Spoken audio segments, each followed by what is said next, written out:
CM ಸಿದ್ದರಾಮಯ್ಯಗೆ ಇಡಿ ಕುಣಿಕೆ, MUDA site ಹಂಚಿಕೆಯಲ್ಲಿ ಮುಖ್ಯಮಂತ್ರಿಗೆ ಕಂಟಕ, ಜಾರಿ ನಿರ್ದೇಶನಾಲಯದಿಂದ ಇಸಿಐಆರ್ ದಾಖಲು.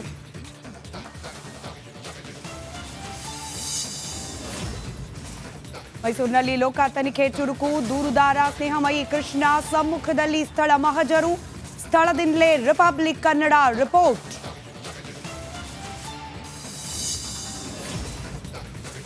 ಇಡಿ ಎಂಟ್ರಿಯಿಂದ ಕಾಂಗ್ರೆಸ್ ಹೈಕಮಾಂಡ್ಗೆ ಟೆನ್ಷನ್, ಸಿದ್ದರಾಮಯ್ಯ ಜೊತೆ ವರಿಷ್ಠರ ದಿಢೀರ್ ಮಾತುಕತೆ, ಜಾರಿ ನಿರ್ದೇಶನಾಲಯದಿಂದ ಏನೂ ಆಗಲ್ಲ, ಸಿಎಂ ಆಪ್ತ ವಲಯ.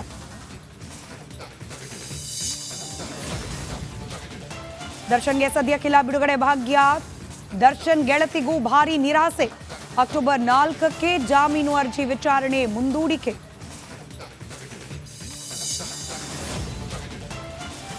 ಬಾಲಿವುಡ್ ನಟ ಗೋವಿಂದ ಕಾಲಿಗೆ ಗುಂಡೇಟು, ಸ್ವಂತ ರಿವಾಲ್ವರ್ನಿಂದ ಆಕಸ್ಮಿಕವಾಗಿ ಸಿಡಿದ ಗುಂಡು, ಆಸ್ಪತ್ರೆಯಲ್ಲಿ ಚಿಕಿತ್ಸೆ, ಅಪಾಯದಿಂದ ಪಾರು.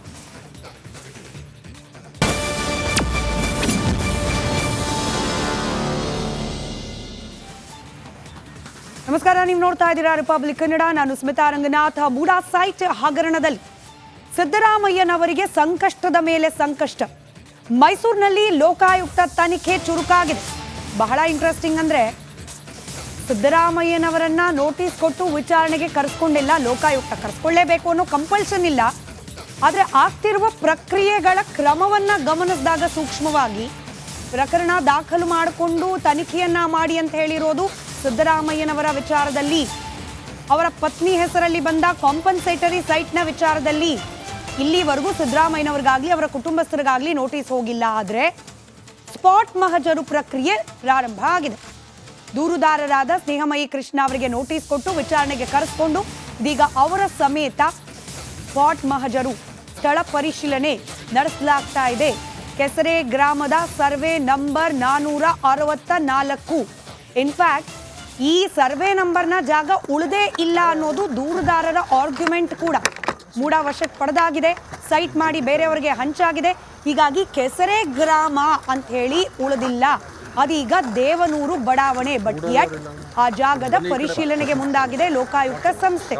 ದೂರುದಾರರಾದ ಸ್ನೇಹಮಯಿ ಕೃಷ್ಣ ಅವರ ಸಮ್ಮುಖದಲ್ಲೇ ಪರಿಶೀಲನೆಯನ್ನ ನಡೆಸಲಾಗ್ತಾ ಇದೆ. ಲೋಕಾಯುಕ್ತ ಎಸ್ಪಿ ಟಿಜೆ ಉದೇಶ್ ನೇತೃತ್ವದಲ್ಲಿ ಪರಿಶೀಲನೆ ನಡೆಸಲಾಗ್ತಾ ಇದೆ. ಸ್ಥಳ ಮಹಜರು ಪ್ರಕ್ರಿಯೆ ಯಾವ ರೀತಿ ನಡೀತಿದೆ, ಇದರ ಪ್ರತ್ಯಕ್ಷ ವರದಿಯನ್ನ ನಮ್ಮ ಪ್ರತಿನಿಧಿ ವಿನೋದ್ ನೀಡಿದ್ದಾರೆ, ಗಮನಿಸಿ. ಲೋಕಾಯುಕ್ತದಲ್ಲಿ ಸಿಎಂ ವಿರುದ್ಧ ಎಫ್ಐಆರ್ ದಾಖಲಾಗಿದೆ. ಈಗಾಗಲೇ ಇಡಿಯಲ್ಲೂ ಕೂಡ ಎಫ್ಐಆರ್ ದಾಖಲಾಗ್ತಿದ್ದಂತೆ ನಿನ್ನೆ ರಾತ್ರಿ ಸಿಎಂ ಅವರ ಪತ್ನಿ 14 ಸೈಟ್ಗಳನ್ನು ವಾಪಸ್ ಕೊಡೋ ಮೂಲಕವಾಗಿ ಎಲ್ಲೋ ಒಂದು ಕಡೆ ಎಚ್ಚರಿಕೆ ಹೆಜ್ಜೆಯನ್ನು ಇಡ್ತಾ ಇದ್ದಾರೆ. ಇವತ್ತು